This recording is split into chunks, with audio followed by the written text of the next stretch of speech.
Good though. Good morning. Good morning. Welcome to the United Church of Christ in Warminster. We are an open and affirming community of faith. So what in the world does that mean? Well, it means that we welcome all people. We do so in a real way, meaning that we specifically welcome those who identify as lesbian, gay, transgender, bisexual, those who have special needs, those who have no faith background, those from all sorts of faith backgrounds. We all believe and think different things in this community, but we welcome all people to that table. And speaking of table, today is a service of remembering. It is All Saints' Day. It's a very special time for us to remember the loved ones in our lives who have passed on, but also those who are living, who have been mentors for us, people in faith who have encouraged us to be the people we are today. So we're going to give you different creative ways to remember folks in your lives today. And those of you who are following us on Periscope, welcome to you as well. I invite you, wherever you are, whether you're in a bathrobe or not, whatever, pajamas, it's great. I wish I were too. Please find a piece of paper or an index card, a pen, a pencil. Later on in the service, we're going to be writing down names of people that we would like to remember today, so I invite you to do that. And if you have any candles in your house, safety in mind, of course, but find a candle, find something to light it with, and towards the end of the service, we'll be lighting candles also, because light is a symbol of the life and the connection that we have through our God. So today, I invite you, friends, wherever you are on your journey, to allow this service to be what it needs to be for you. We're going to be doing a lot of different kinds of music that we hope will invoke a spirit of remembering and connection. That's what today is about. You don't always have to sing. You can always just participate by sitting there, remembering and taking it in. So we invite you to let this be what it needs to be for you. I see that Tom is like crawling on all hands and knees. Poor Tom, this is the way it goes. So we also invite you at the end of our service to join us for communion. No matter what your faith background is, no pressure. If you don't feel comfortable participating in that, that's fine too. But in the United Church of Christ, all people are welcome to participate in our celebration of communion. So friends, as we begin our service of worship today, may this song that we sing to start out be a centering moment for you as we think about the love of God and how that love continues to connect us across generations. Those who have passed on are still with us, and those with us in this life continue to help us be the people who we are.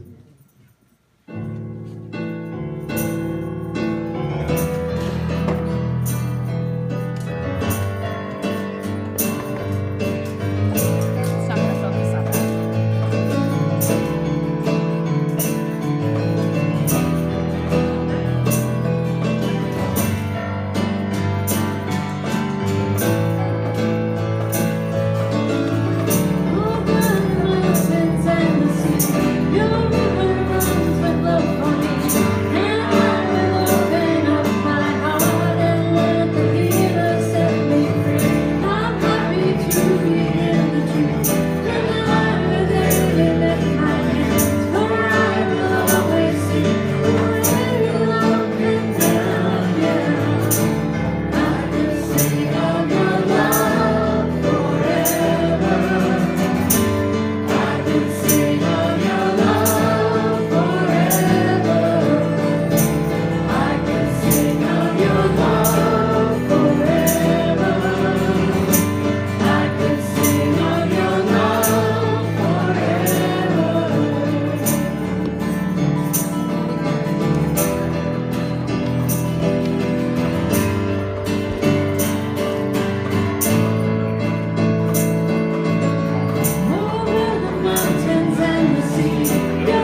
community, we welcome each other because we believe that when we come together each week, we're a different group of people, and we are today. So it's so good to see some new faces today, and we invite you to be part of this community by standing up. If you're able, please do so. We pass the peace of Christ because it's a connection. Today is about remembering and connecting. We believe that the presence of the divine is in our human relationships. So when we connect to each other, we recognize that the divine is present there with us. So the Spirit of Christ, the wholeness of Christ, is not about saying that everything's perfect, but it's about saying, hey, I'm broken and so are you, and our God's love connects us to each other. So may the peace of Christ be with you. Also with you. Share the peace with one another. I don't feel like I have a lot of other options.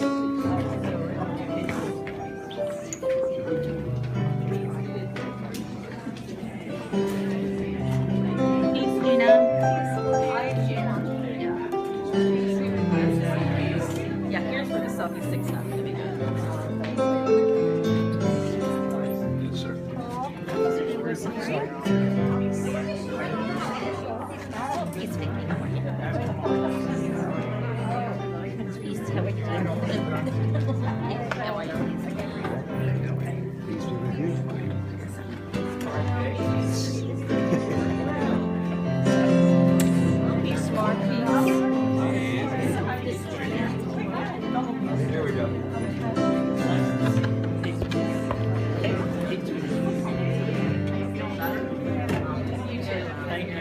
How you doing? Great. Yeah. I don't know. Got too many. He's just.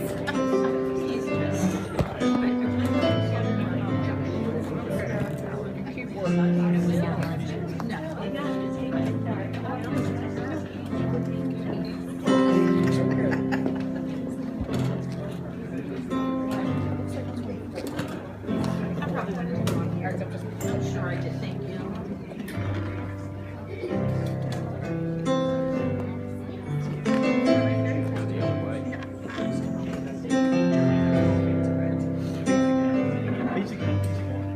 So I invite you to be seated, and I'm going to invite Patty to give a little bit of an explanation about how we're going to proceed with the writing of the names.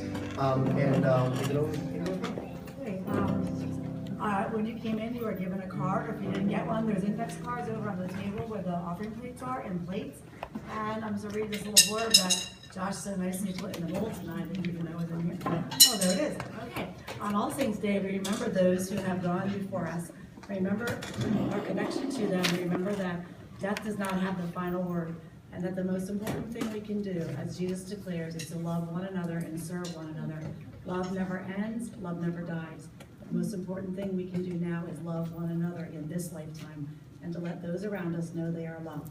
That love will carry us on when we mourn or say goodbye.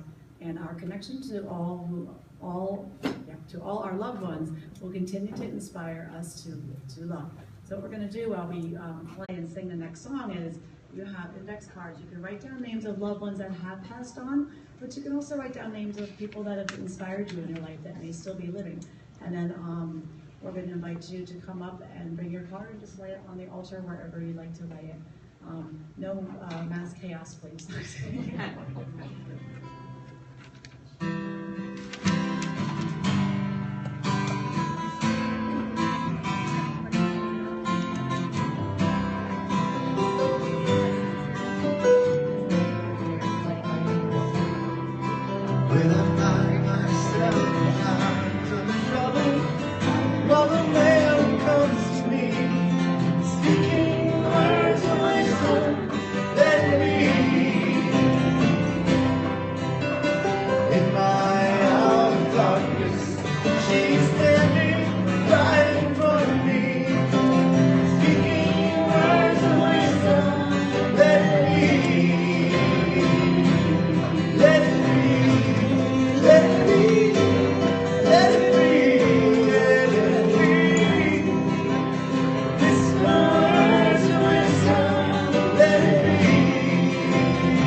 But here on this mountain, God will throw a feast for all the people of the world.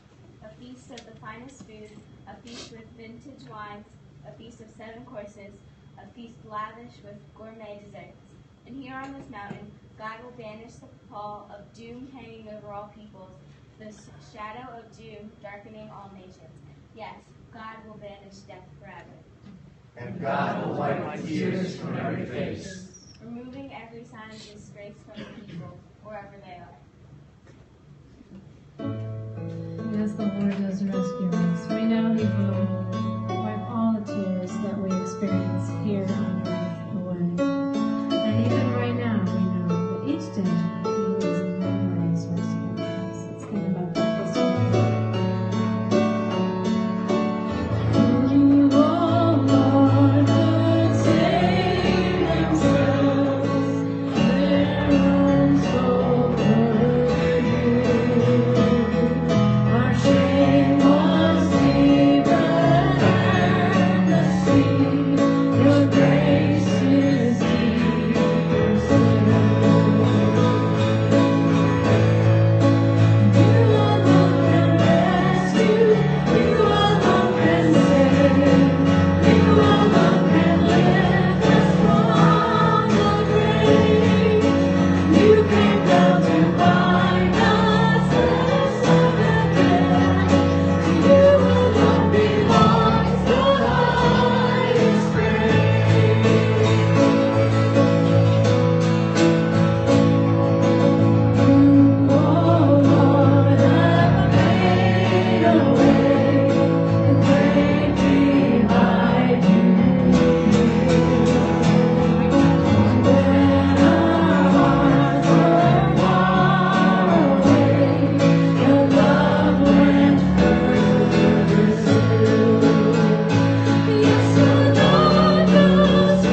tradition that's going on today and tomorrow.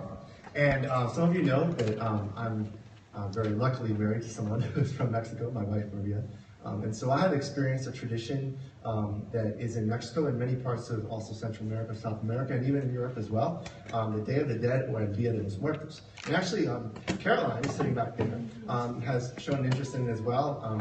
She had a really cool face paint. Was it yesterday that she had that? It was really awesome.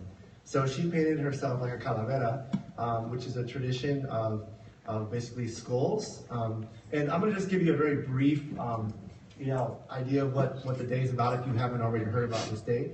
And the purpose of this is to remind us that as we today remember loved ones, you're doing that with other people around the world. There are so many traditions today and tomorrow in which people are going to be remembering their loved ones and those who've inspired them to be the people they are today. So as you see, that's obviously a map of Mexico with the various towns there. And the Day of the Dead in Mexico is a very nuanced celebration, so I just want to give you a caveat that what you see today in modern culture is not actually the original tradition. It's a mashup of many different cultures and traditions, which of course is everything we do these days in life, and that's okay.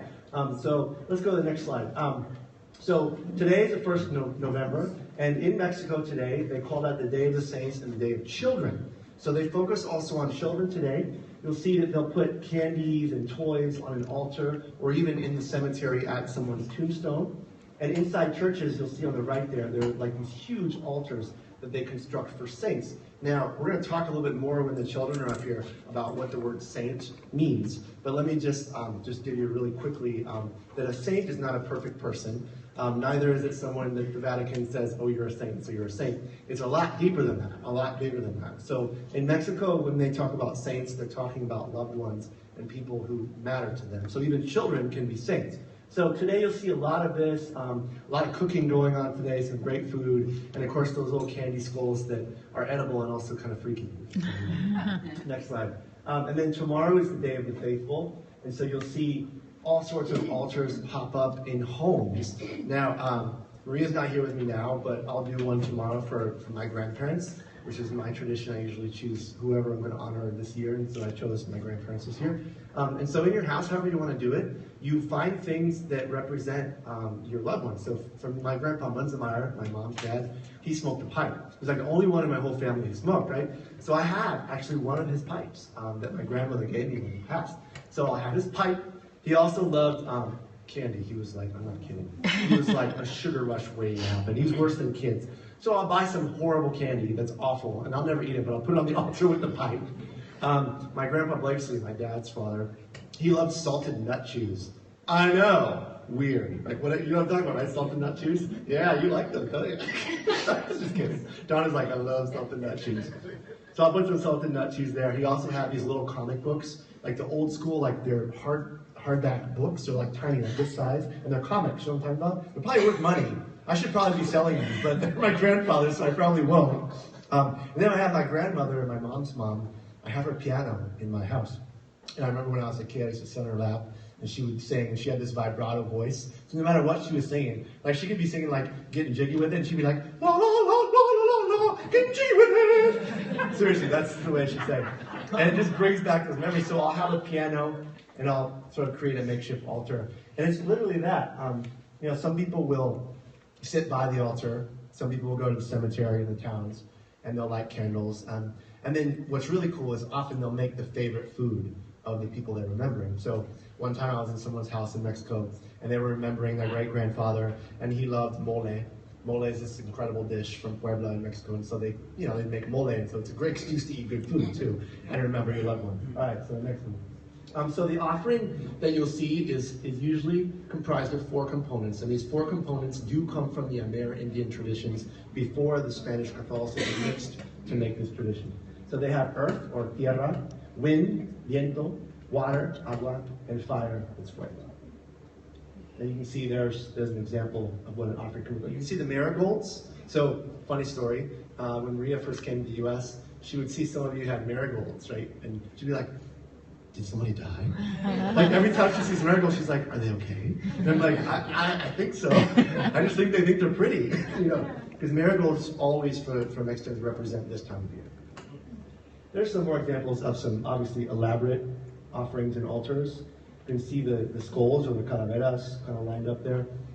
One thing that you'll notice in Mexico especially is that, and this comes from the more indigenous traditions, is that they don't have a Western view of death. So much like many of the Eastern traditions in Korea, Japan, and China, they have an idea that death and life are in the same plane. So when there's a baby born, for example, there's a death.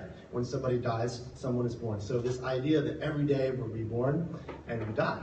Now, sounds familiar, doesn't it? Because in the New Testament, Paul talked a lot about that every single day was a new day in which we actually die and we rise again. So the idea of resurrection for Paul, I mean, I don't know if it's true, but it seems to me it comes from these traditions of understanding that life and death are always together on the same plane. Something happened to me a few years ago, and I just want to share it really quick. It's kind of cheesy, but I don't know, it still sticks with me. I was driving past this cemetery, and I had to stop because I noticed that there was a cemetery, and literally right next to it, no fence separating it, there was a children's playground. And I thought, that's it. That's it.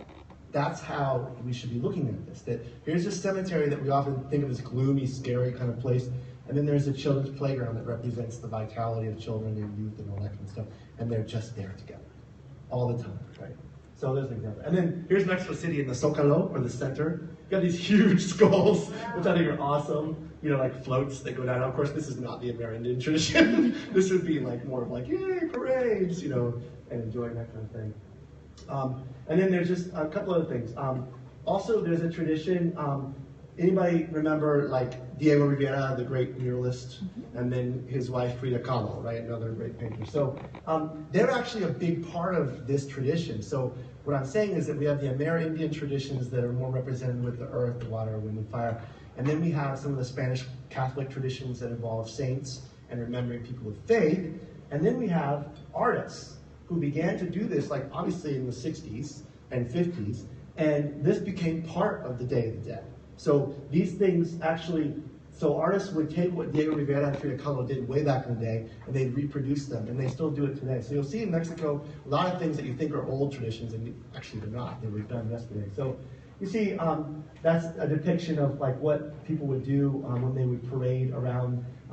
The Alameda Central is a major park in Mexico City. And you'll see the women, and I think it's the next slide. Is it the next slide? Yes. So the St. Catherine costumes, yeah. So Caroline looked kind of like some of those on the left. And that's a tradition, again, of honoring St. Catherine. They call those Catarinas. And you'll see women all over the city, and men as well, dressed up like St. Catherine. And they paint their faces in a certain way, and they have these colorful costumes as well. And then you see now this is more of the modern day thing that you'll have families and couples and kids all dress up and parade around. And the idea of this is not to be sort of ghoulish or Halloweenish or macabre. It's actually the opposite. The idea is laughing at death. So you see all of the skeletons depicted as like laughing. And they'll actually have the skeletons, ha ha ha, like doing that. And all the songs they do are very lively and upbeat and not solemn. And you'll even see that at cemeteries where all the candles are, that people are more upbeat and excited about it. Because again, it's celebrating death and life as coexisting together. Carol, I didn't want to put you on the spot, but did you have anything you want to add, like why this sort of tradition like stuck out for you? I just think it's really interesting. It is interesting, right? Any comments anybody else has about that, or any experiences you might have had? 3 years ago, my brother Peter died in Scottsdale, Arizona in September, and I made a trip out to see his widow months later around this time of the year. And so she took me up to Sedona on the Day of the Dead. And we went to a shopping center there, and it had all this stuff that you're talking about, the skeletons and so forth, and it was at night, and there were the mariachis and the fire dancers and all kinds of things going on. And then we lit little candles and floated them down this little river that they had going through the center. So it's a very memorable day to me. Yesterday in Philadelphia, before the Temple Notre Dame game. Sorry to bring that up. It was a great game, I have to admit. Temple did great, but there were mariachis around the link, and there were different altars kind of set up, so that was happening also yesterday. Well, I hope what that does for you is, again, to give you a sense of community today and tomorrow. This is a good thing. Yeah, George, you want to share something? One thing in California, a lot of times in the cemeteries, families will go and have picnics. Throughout the summer, Yeah. throughout the year, they'll have actual picnics with the deceased that are there in the cemetery. There's less of this sort of line, between cemeteries and they look at it more as a place to be together as family, as community. Yeah, absolutely. Great. Well, the next song we're going to do will lead us into our scripture reading. Today, as we focus on loved ones who matter to us, we're also focusing on what we call a beatitudes. Now, it's a word we don't use in our common, vernacular, but I like to look at it like this. You've got be and you've got attitude in that word, right? So the attitudes reflect how we act or how we be, right? How we are. So when Jesus gave this message, it's depicted as being given in both Matthew and Luke's gospel. It's a message that is contrary to what we often think. So Jesus is talking about the people whom God is looking at as actually those who are living their lives in a worthy way. And it's not the rulers, it's not the powerful, it's not the pious, or even the religious people. It's those who are poor in spirit. It's those who would give their cloak even when that's all they have to another person who has nothing. It's those who don't have a lot but are willing to even give more. And it's those who recognize that we're all connected and therefore they include those who are in need. So we're going to focus on the Beatitudes because I'd like for you to think about the people that you remember today. How did they reflect that? Because I know they did in some way. How did those people who really matter to you remind you of these attitudes, of this way of being, and inspire you to also live in that way? This next song is actually, I love this song because I love the Blind Boys of Alabama. I think their gospel songs speak to me. And Ben Harper's version of this, I think, is really amazing. So I invite you, as maybe if you want to sing with us. If not, just kind of let this moment prepare you to hear these words from the Beatitudes.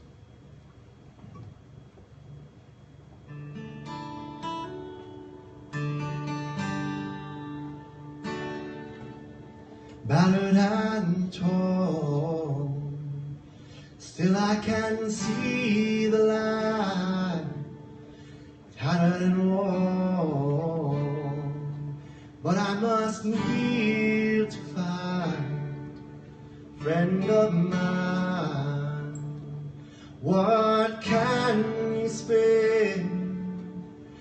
I know sometimes it gets cold in there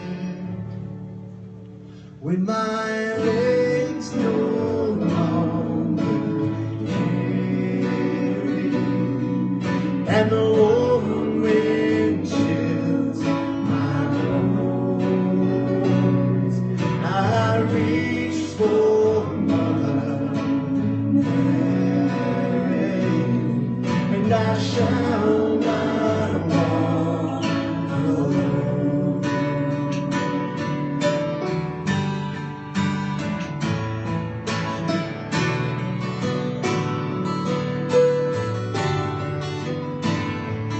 Hope is alive, though I'll be upon only tears, and they speak of my heart with the chains that hold us down, and we shine, we forever now, with my legs no longer carry, and the warm wind chills my bones. I'll reach for Mary, and I shall not walk alone.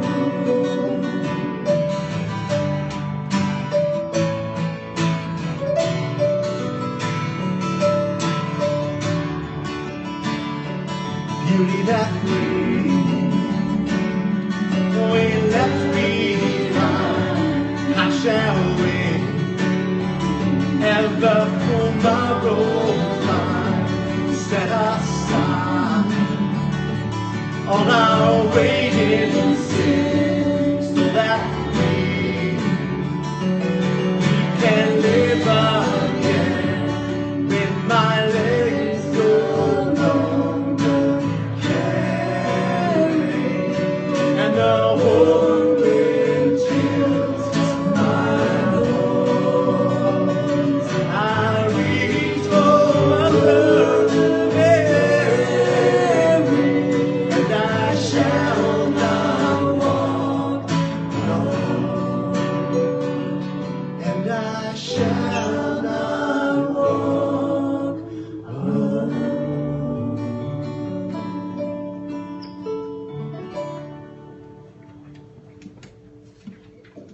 Can the kids come forward?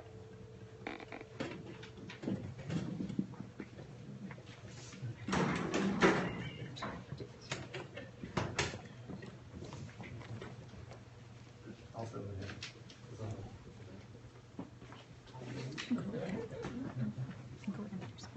We're going to hear one of the versions of the B attitudes. So, like, just remember this is easy. Like, B's, what do they do?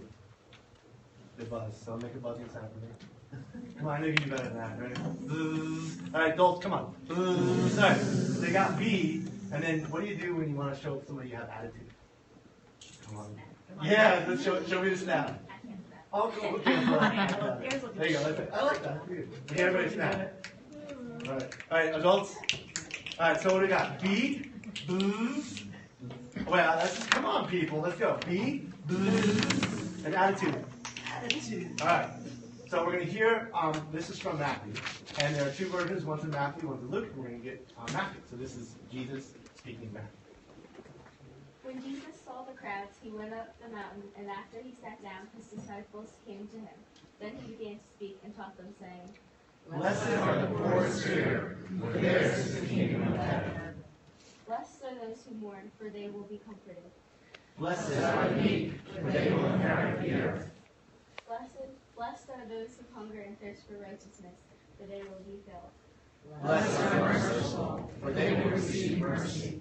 Blessed are the pure in heart, for they will see God. Blessed are peacemakers, for they will be called children of God. Blessed are those who are persecuted for righteousness' sake, for theirs is the kingdom of heaven.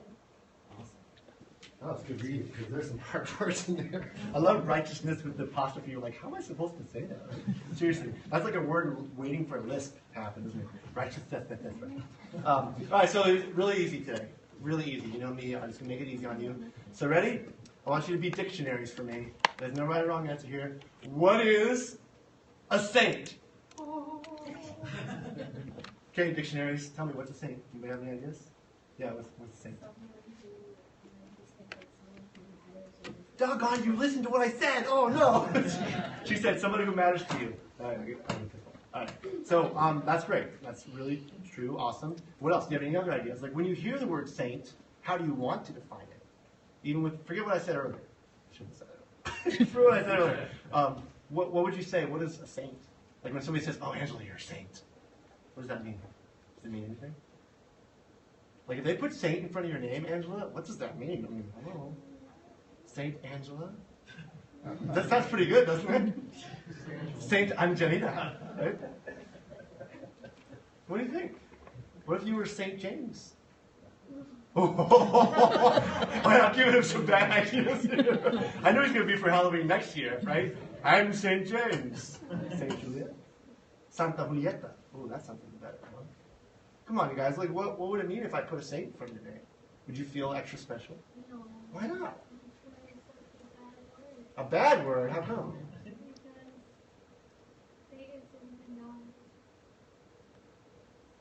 He thinks you're saying Satan. It's not Satan, so saint. Saint is different than Satan. Well, that would add another twist to the children's message. Well, I'm gonna get some help from the studio audience today. Okay, it looks like we need some help. All right. So adults out there, when you hear the word saint, what does that mean to you? A good person. What else? Halo. What else? One who saves the day. One who saves the day. New Orleans. New Orleans. Gives of themselves to others. One who gives themselves to others. You guys are so nice. Everybody asks this question too, always comes up with, well, it's the religious people that, you know, are sanctioned to be saints, right? Or they're the like extra special people that we set aside, right? But what your answers were actually really truer to what we get in the gospel readings and also truer to the actual tradition. So here's what we're going to do today. Today we are honoring saints, but I want you guys to think about something. You sitting here in the circle, including me, I know it's hard to believe, and all those people out there are also saints. So we're told in scriptures, both by Jesus and by Paul and the other writers of the what we call the letters or epistles in the New Testament, we're told that we're this great big cloud of witnesses, that we're all the saints in all times and places because we represent these key attitudes. We represent the compassion and mercy of God for other people. We represent the love of God that connects other people. So today what we're doing is we're remembering saints, people who really did that for us in our lives. They could be family members. They could be friends. They could even be teachers. I know. They could be pastors. They could be anybody. And in fact, I want you to remember this. Really important, you guys. Saints can be children. I told you today that in Mexico, they're honoring children. And the reason they do that is because they're reminded of what Jesus said, let the children come to me because the kingdom of God is theirs. When Jesus talks about the Beatitudes, he says, those who are poor in spirit, those who show compassion or mercy to others, they shall receive mercy, and theirs is the kingdom of God. So today, kids and older kids, let's remember that the word saint is not somebody who's set apart, so above everybody else, because that's not real. We know that. As a lot of you shared so well today, saints are people who do these things that are compassionate, people who show mercy to us, or even simple things, people who accept us as we are. So as we continue this service today, let's remember that. Let's say a prayer together. God, I thank you for these saints sitting around me here on the floor. I thank you for the saints sitting in chairs. I thank you for the saints following us online. I thank you for all the saints who have gone before us. God, may we remember their lives, and most importantly, may we remember that we are connected to them, that your love tells us that we are always connected. That is an amazing thing to embrace. We pray this all through your Son. Amen. Thanks. You guys are very nice to me. And as we are all connected, we take messages from one another, don't we? That's the important part of being a saint and receiving from a saint. This next song that we're going to do is called Fingerprints of God, and it's for all of us, for sure. But I'd like for us to sing it to our kids today. Because kids, what we want as people who love you and who have been on this earth a little bit longer before you and who would be categorized as saints, although most of us don't want to claim that title, want you to know how loved you are and how you are thought of by God and by each one of us, that you are the masterpiece that all creation around is celebrating, and we celebrate you as well.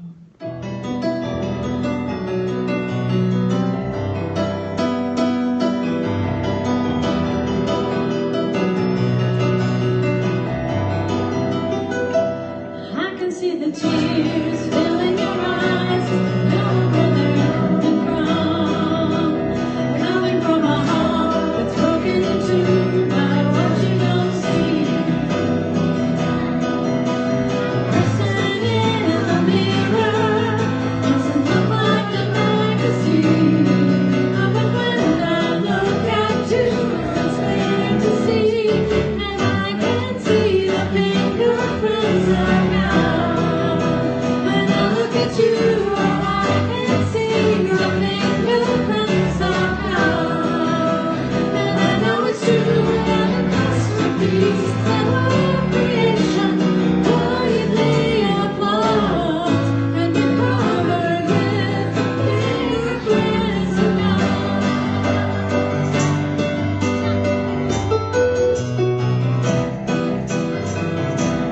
Never has there been, and never again will there be another you, fashioned by God's hand and perfectly planned to be just who you are. And what He's been creating since the first seed of your heart is a living, breathing process like the heart, and I can see your fingerprints of God. When I look at you, and I can see the fingerprints of God, and I know it's true that the masterpiece that all creation, why you need applause, and you're covered with the fingerprints of God, and you're covered with the fingerprints of God.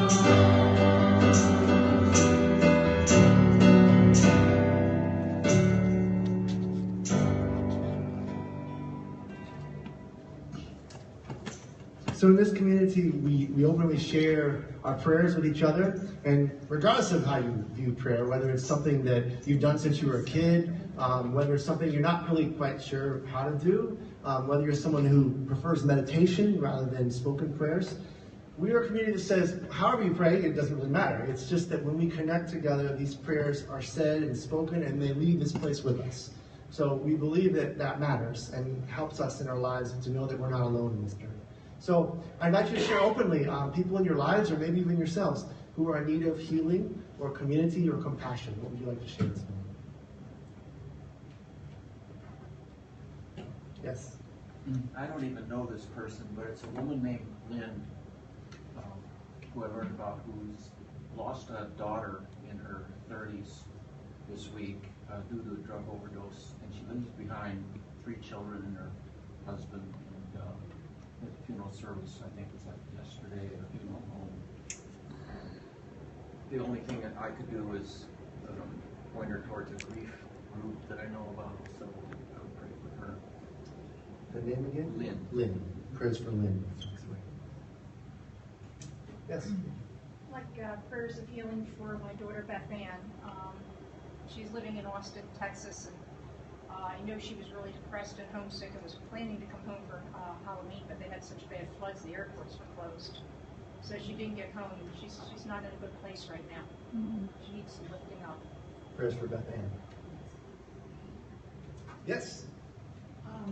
Prayers for my psychiatrist. He told me to be out for 2 weeks or 2 months with cancer, and now he's in the hospital. And it's like almost a year now. And also prayers for. I'll have to get back to my. Sure, no problem. So prayers for your therapist, first of all, and then come back when you remember, just shout it out. Yeah. Say it. His name is Keaton Patel. Keaton Patel. Yeah. Yes. I have a friend at work who just got diagnosed with stage 4 cancer. And Dr. Basin told him to do your bucket list 6 months to a year. What's his first name? Carl. Prayers for Carl. Yes. I remember now. The Karis swim coach, Lisa Formini, she's been battling cancer for a long time, and it's really getting early. She has problems with brain now and fluid around her heart. Just prayers for her. She really believes in prayers too. So. Prayers for Lisa. Yeah. Yes, Joe.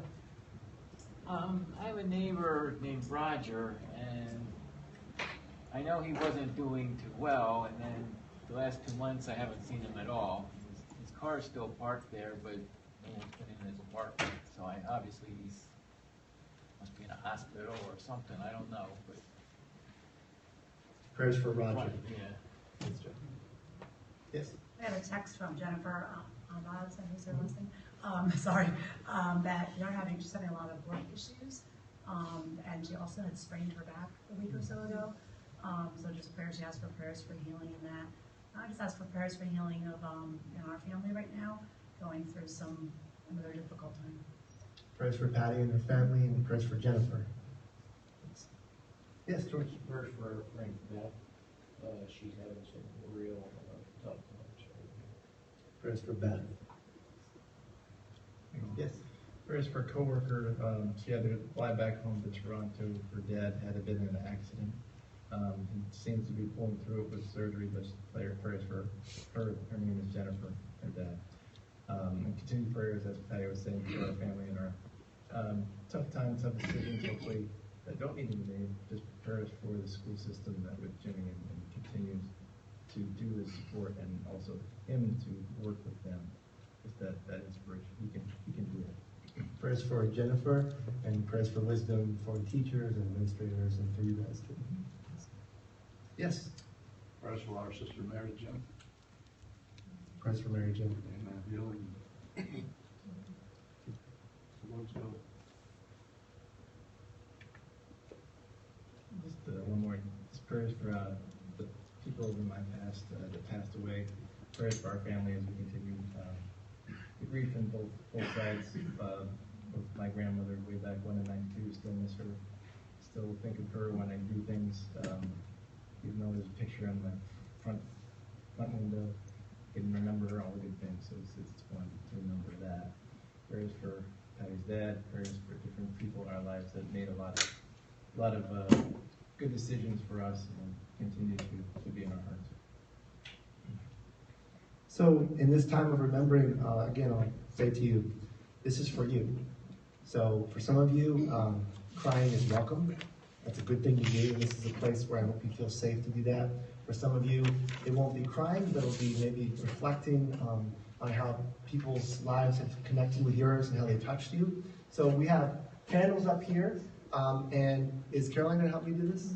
Yes. So yes. Caroline is going to, as we play this next song, Caroline will invite rows of you to come forward, and if you wish to light candles, we have extra candles, so I'll make sure that everybody has candles.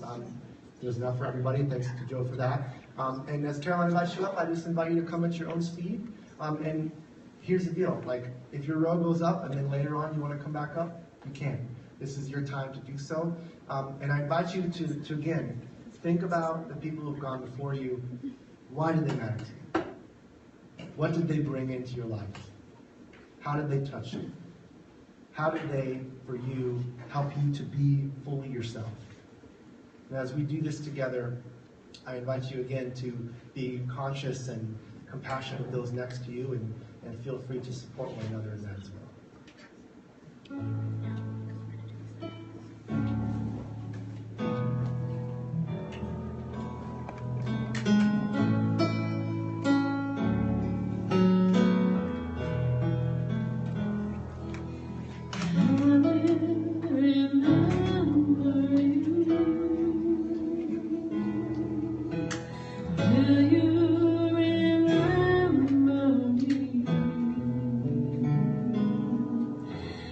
Let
Look at these lights.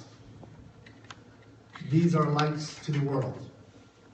Jesus once said to his friends and to those who cared to listen that they were all lights to the world.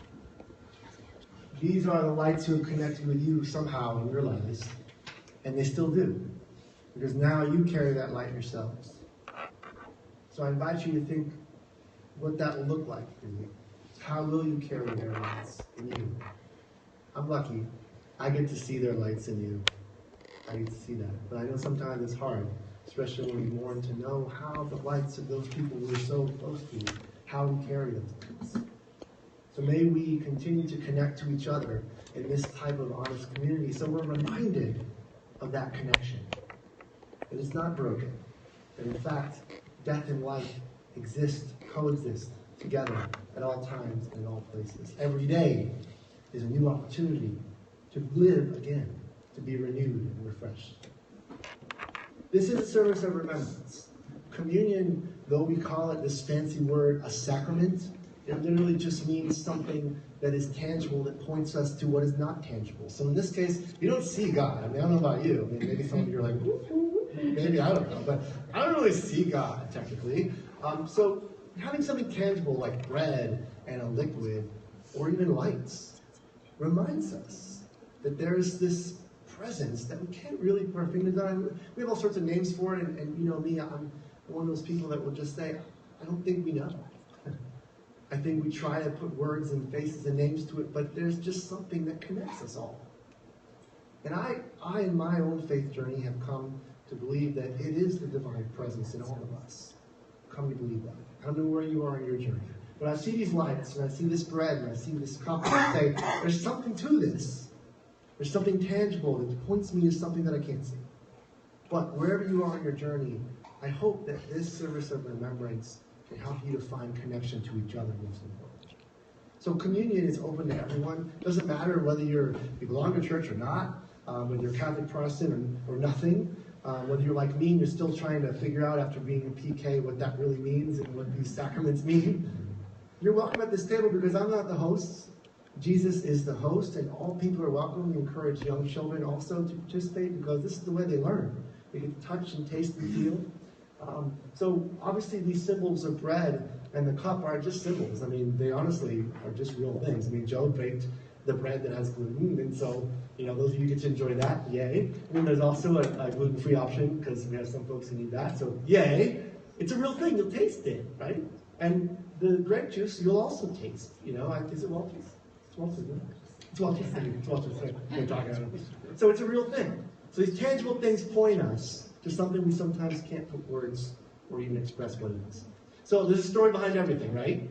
So here's the story in a nutshell. The Gospels, and also really Paul tells the story first, that basically Jesus went to Jerusalem, the big city, with his friends and disciples, and it was Passover time. That's what Jewish people did to celebrate. Remember the story of the Exodus and Moses and the Israelites, their journey to the Promised Land, which was, of course, Israel and Jerusalem. So they would sit at table and they'd have great food and, you know, conversation. But then there was one particular night, because this was at the end of Jesus' life and things were getting a little bit dicey. The authorities, both the Roman and Jewish authorities, were not too happy with what Jesus was teaching. It was causing a little bit of an uprising in Jerusalem.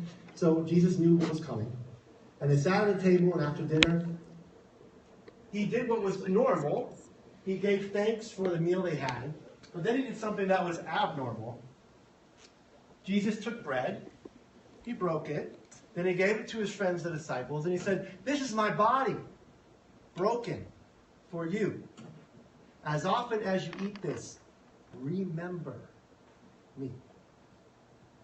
And in the same way, Jesus took the cup, and after giving thanks, he gave it to his friends, and he said, "This is the cup of mercy poured out for the forgiveness of sins. Every time you drink of this, remember me." So friends, this ceremony, this ritual, this sacrament is to help us remember.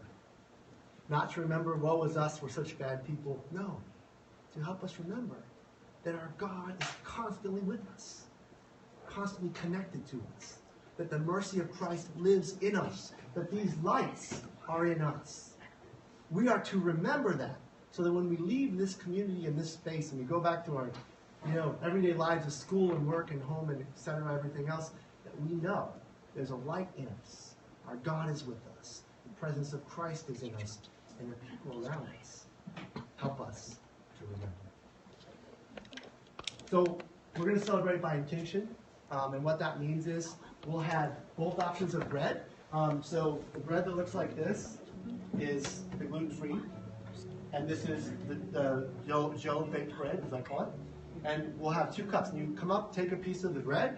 Take a significant piece because you're going to dip it into the cup. So if you take a little sliver, it's a little difficult. So take a bigger piece and simply dip it into the cup. Those who are helping me come and...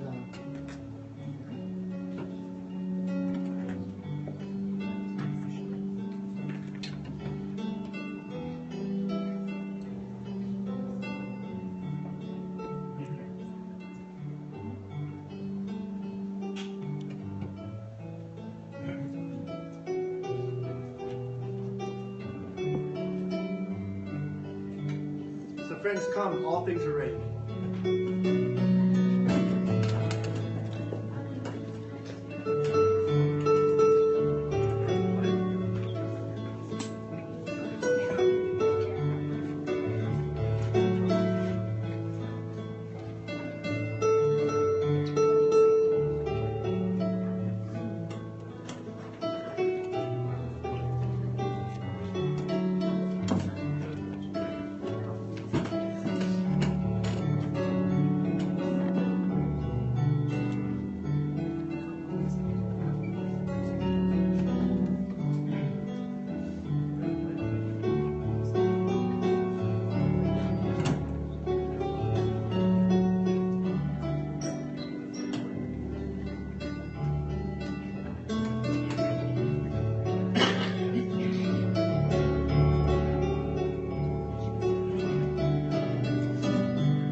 Has everyone been served? Has anyone been served seated?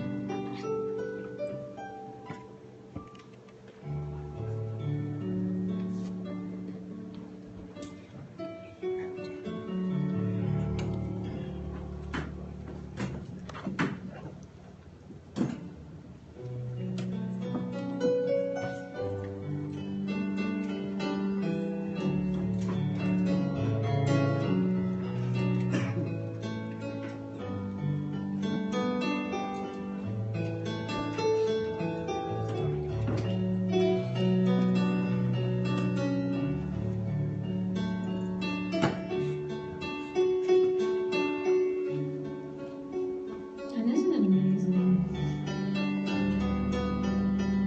how the invitation to remember all that the Lord has done for us takes us to that place of worship?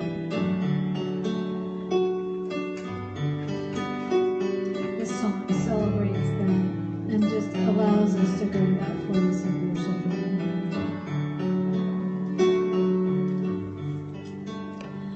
Oh, how good it be that my God would welcome me into this mystery. Say, take this bread, take this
So I'm so glad that you're able to be part of this today.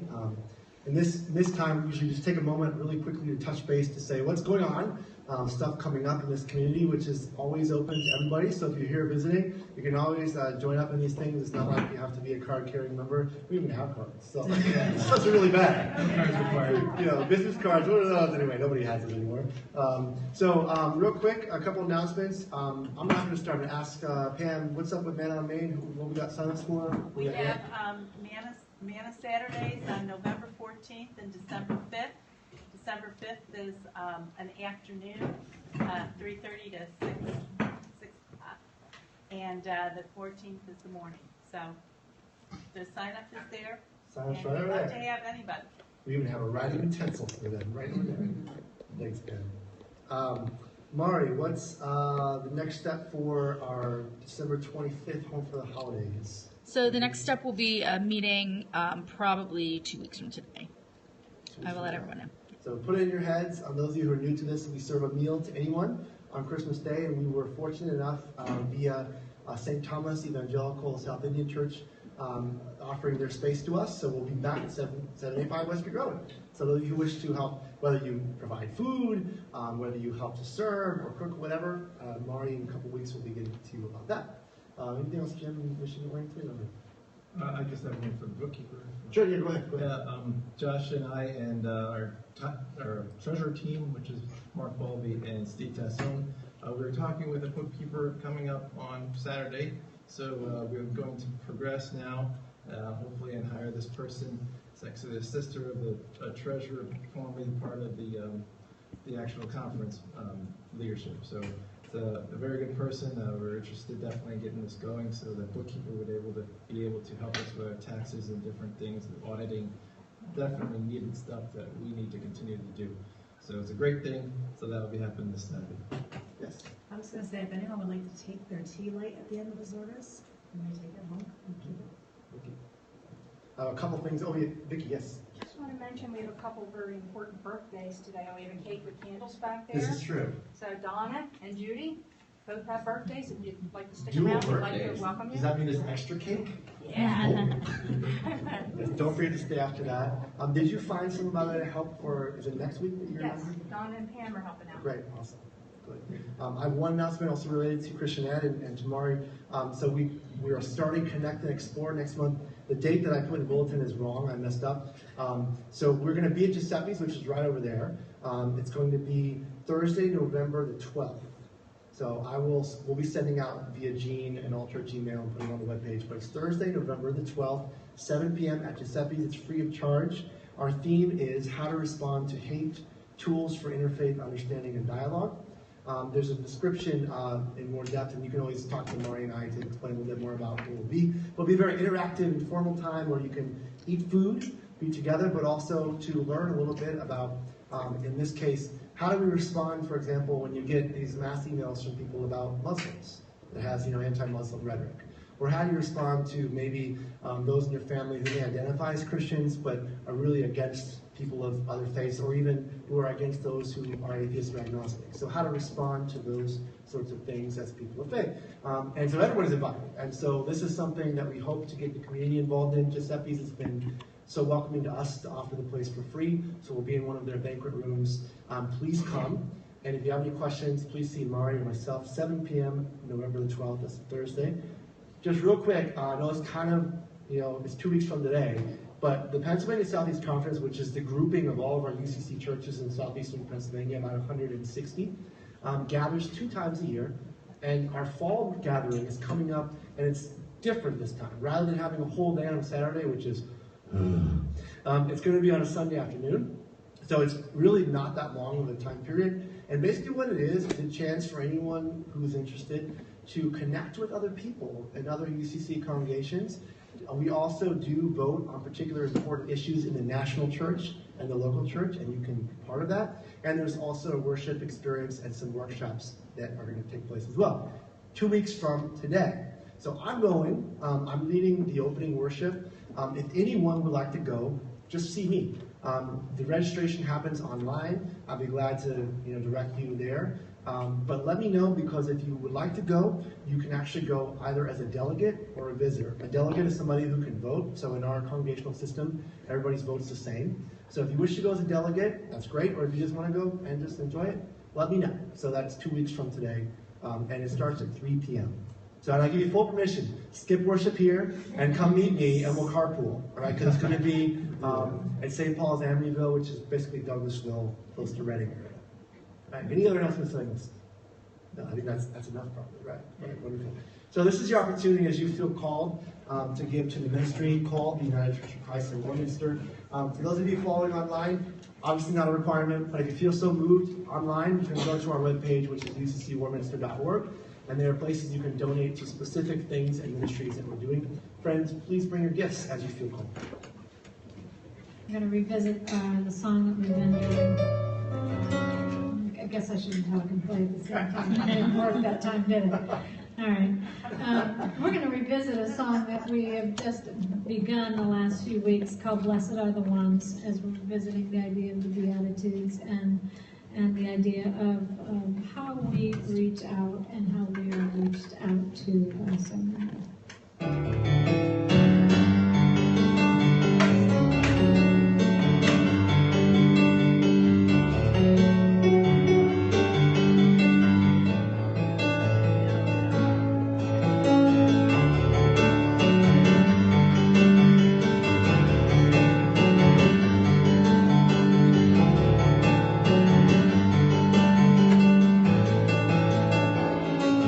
Tossing pennies in the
May you go from this place And may you be blessed, but not blessed in the way that we normally think.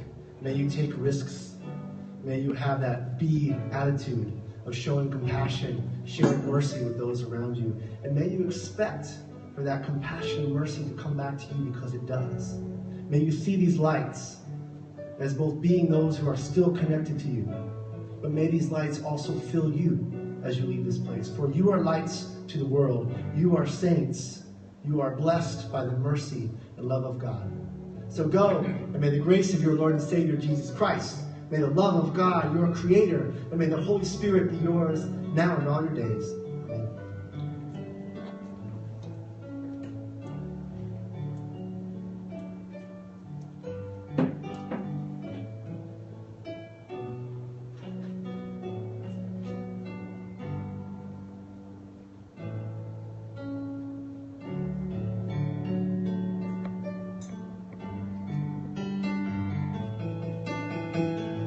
And now, saints, let's eat cake.